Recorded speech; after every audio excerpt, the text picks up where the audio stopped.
എന്താന്ന് വെച്ചാൽ നമ്മള് കടുക്ക നിറച്ചത് ഉണ്ടാക്കാണ്. അപ്പൊ അതിന്റെ വീഡിയോ നിങ്ങളെ കാണിക്കാൻ വേണ്ടി പോകും.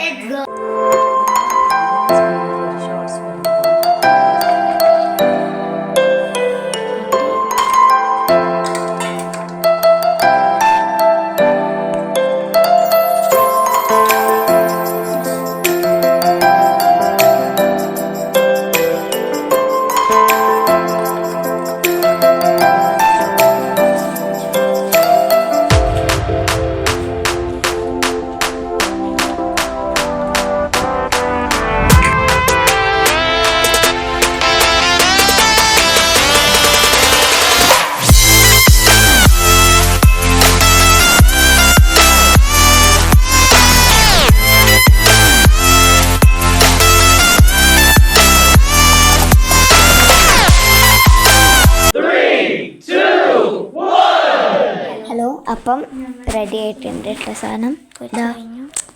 നല്ല രസമായിട്ട് ഫ്രൈ ചെയ്തെടുത്തതാണ്. കഴിച്ചോക്കാം.